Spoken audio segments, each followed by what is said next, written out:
Bonjour à tous, voici le programme de la séance. Tout d'abord, je vais vous présenter notre nouvelle séquence de français, c'est-à-dire notre nouveau chapitre. Nous ferons une biographie de l'auteur, Eugène Ionesco, puis nous mènerons l'analyse d'un passage de son autobiographie et vous aurez un travail d'écriture d'invention à réaliser. Voici le titre de notre nouvelle séquence, la séquence 4, Rhinocéros d'Eugène Ionesco, peut-on résister à la force de la masse ? Avec pour objectif comprendre une œuvre intégrale, mettre en voie une nouvelle qui critique la société. Dans cette séquence, nous allons travailler sur une nouvelle écrite par Eugène Ionesco qui s'appelle Rhinocéros, et nous chercherons à comprendre s'il est possible pour un individu de résister au pouvoir de la masse, c'est-à-dire de l'ensemble des autres individus d'une société. Dans une première séance, nous allons essayer de comprendre le contexte de l'œuvre. Pour cela, nous découvrirons l'auteur à travers sa biographie et nous ferons une compréhension du titre de la nouvelle. Notez donc ces titres et ses objectifs, ainsi que l'activité 1, biographie de l'artiste. Qu'avez-vous retenu ? Vous allez visionner une vidéo qui retrace rapidement la vie d'Eugène Ionesco. Eugène Ionesco est né en Roumanie, mais lorsqu'il avait un peu moins d'1 an, ses parents sont venus à Paris. Bon, sa mère avait déjà été française d'origine et son père est venu faire un doctorat en droit. Il passera 3 ans, un peu plus de 3 ans, dans la Mayenne, à la Chapelle-Antenaise, qui est son paradis perdu comme tous les paradis, dont il parle énormément. Il restera en France jusqu'à l'âge de 13 ans. Par conséquent, sa première langue, c'est, comme j'ai appris à compter, à lire, à rêver en français. Malheureusement, à l'âge de 13 ans, pour des raisons familiales, de divorce des parents, enfin des raisons déjà douloureuses en elles-mêmes, il doit rentrer en Roumanie. Et là, pour lui, c'est le drame. Ionesco n'aime pas ce nouveau pays. Il doit apprendre le roumain, supporte mal son père et la ville de Bucarest.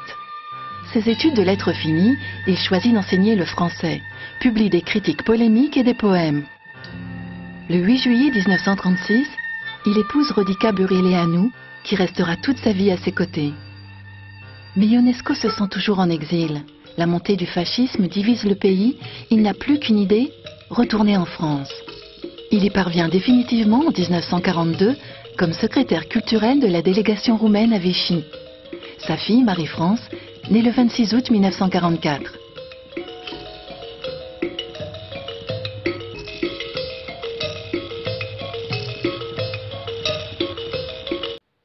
Vous pouvez maintenant rédiger en quelques lignes ce que vous avez retenu de cette biographie et nous découvrirons son autobiographie. Voici l'extrait sur lequel nous allons travailler. Il s'agit de passages autobiographiques écrits par Eugène Ionesco alors qu'il est en Roumanie vers 1940 et qu'il assiste à la montée du nazisme dans le pays. Autour de 1940, les policiers sont rhinocéros, les magistrats sont rhinocéros. Vous êtes le seul homme parmi les rhinocéros.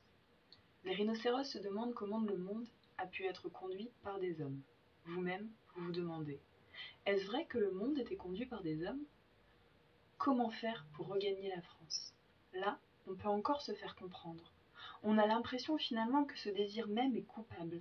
C'est comme un péché de ne pas être rhinocéros. Mais les rhinocéros se battent entre eux. Des centaines de milliers de rhinocéros arrivent du nord, de l'est, de l'ouest. Toutes les armées sont des armées de rhinocéros. Tous les soldats des justes causes sont des rhinocéros. Toutes les guerres saintes sont rhinocériques. La justice est rhinocérique. Les révolutions sont rhinocériques. C'est comme si je me trouvais dans un autre temps et dans un autre espace, une autre planète. Voici un slogan rhinocérique, un slogan d'homme nouveau qu'un homme ne peut comprendre. Tout pour l'État, tout pour la nation, tout pour la race.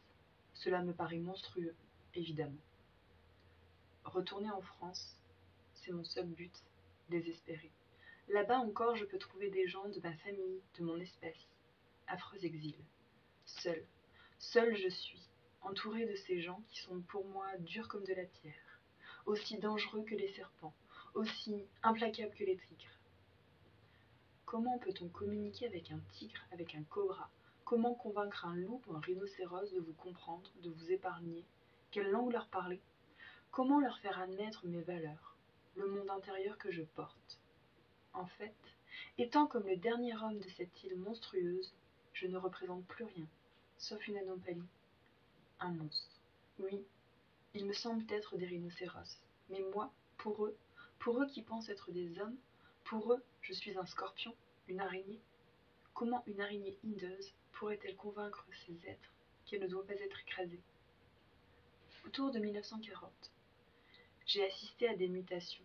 J'ai vu des gens se transformer, à peu près sous mes yeux, comme si j'avais surpris le processus même de la métamorphose, comme si j'y avais assisté.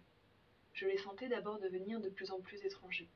J'ai senti comment, petit à petit, ils s'éloignaient. J'ai senti comment germait en eux une autre âme, un autre esprit. Ils perdaient leur personnalité, remplacée par une autre, ils devenaient autres. UNESCO, présent-passé, passé-présent, 1976. Activité 2, analyse de son autobiographie. Selon vous, pourquoi l'auteur pense-t-il que les gens se transforment en rhinocéros en 1940? Développez cette réponse. En effet, le mot rhinocéros apparaît à de nombreuses reprises. Pour vous aider à construire une réponse, songez bien à la date. Nous sommes en 1940, en Europe centrale. Que se passe-t-il? Quel est le mouvement idéologique dominant? Appuyez-vous sur le paratexte, il est question du nazisme. Essayez également d'imaginer le mot que l'on pourrait mettre à la place de rhinocéros dans ce passage. Faites pause afin de répondre et nous passerons à l'activité d'écriture. Activité 3, écriture. Rhinocéros est une nouvelle de fiction écrite et publiée par Eugène Ionesco en 1962. Imaginez le début de cette histoire de fiction. Pour faire ce travail d'écriture, on va commencer par une analyse. Il s'agira donc d'analyser ce sujet d'invention. Repérons d'abord l'expression œuvre de fiction, que l'on peut reformuler ainsi. Il s'agit d'une histoire inventée, imaginaire, qui peut contenir des faits réalistes ou des faits surnaturels.